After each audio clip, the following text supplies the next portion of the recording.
நண்பர்கள் அனைவருக்கும் வணக்கம். இந்த நாள் மகிழ்ச்சியான நாளாக எனது மனமார்ந்த வாழ்த்துக்கள்.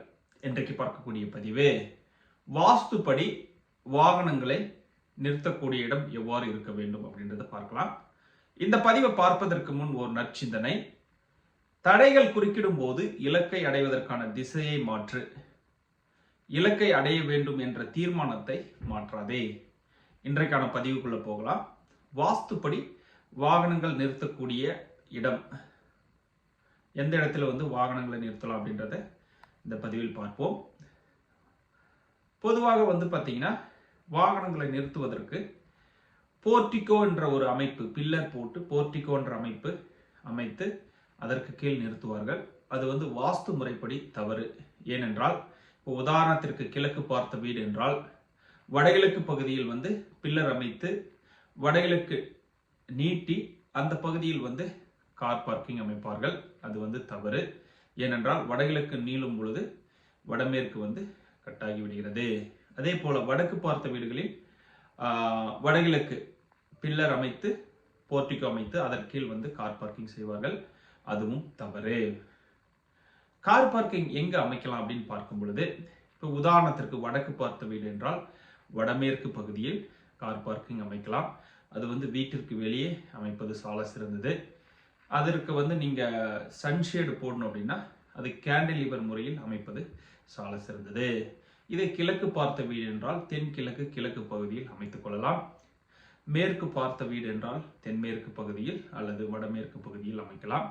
தெற்கு பார்த்த வீடு என்றால் தென்கிழக்கு அல்லது தென்மேற்கு பகுதியில் அமைக்கலாம். ஆனால் இதில் குறிப்பாக பார்த்தீங்கன்னா பில்லர் அமைத்து போர்டிகோ அமைத்து அதற்கு கீழ் கார் பார்க்கிங் அமைக்கக்கூடாது. இந்த கார் பார்க்கிங்ல 10 விஷயங்கள் நீங்க கவனமாக வைத்துக் கொள்ளவும். கார் பார்க்கிங் நான் எந்தெந்த பகுதியில் அமைக்கலாம் நான் சொல்லியிருக்கேன். அடுத்ததாக இரண்டாவது, கார் பார்க்கிங் அமைக்கும் பொழுது இப்போ கார் பார்க்கிங் நீங்க ஷெட் போடுறீங்க அப்படின்னா அது வீட்டினுடைய சுவரையோ சுற்றுச்சுவரையோ தொடக்கூடாது. மூன்றாவதாக கார் பார்க்கிங் எக்காரணத்தை கொண்டும் வீட்டிற்குள் ஒரு பகுதியை கார் பார்க்கிங்காக உபயோகப்படுத்தக்கூடாது. 4 கார் பார்க்கிங்கை பொறுத்த வரைக்கும் வீட்டில் பூமிக்கு கீழ் பேஸ்மெண்ட் அமைப்பது தவறு. 5 கார் பார்க்கிங் நுழையக்கூடிய வாசல் உச்சப்பகுதியில் அமைக்க வேண்டும். உச்சப்பகுதினா என்னன்னா, கிழக்கு பார்த்த வீடு என்றால் வடகிழக்கு கிழக்கு பகுதியிலும், வடக்கு பார்த்த வீடு என்றால் வடகிழக்கு வடக்கு பகுதியிலும், மேற்கு பார்த்த வீடு என்றால் வடமேற்கு மேற்கு பகுதியிலும், தெற்கு பார்த்த வீடு என்றால் தென்கிழக்கு தெற்கு பகுதியிலும் அமைக்க வேண்டும். 6வதாக கார் பார்க்கிங்கை பொறுத்த வரைக்கும் நீச்ச பகுதியில் அமைப்பது சால சிறந்தது. 7 கார் பார்க்கிங்கில் பார்த்தீங்கன்னா கார் நிறுத்துவதற்காக என்ன பண்ணுவாங்க அப்படின்னா ஒரு ஸ்லோப் மாதிரி ஒரு ஷீட் போடுவார்கள். அது வடக்கு தாழ்வாகவும் கிழக்கு தாழ்வாகவும் இருப்பது சால சிறந்தது. 8 கார் பார்க்கிங் எக்காரணத்தை கொண்டும் நீச்ச பகுதியில் கேட் அமைத்து கார் வீட்டிற்குள் வரக்கூடாது.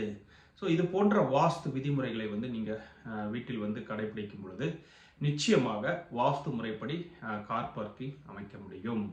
மிக்க நன்றி. வாழ்க வளமுடன், வளர்க விவசாயம். எல்லோரும் எல்லா புகழும் பெற்று வளமுடன் வாழ வாழ்த்துகின்றேன். நன்றி.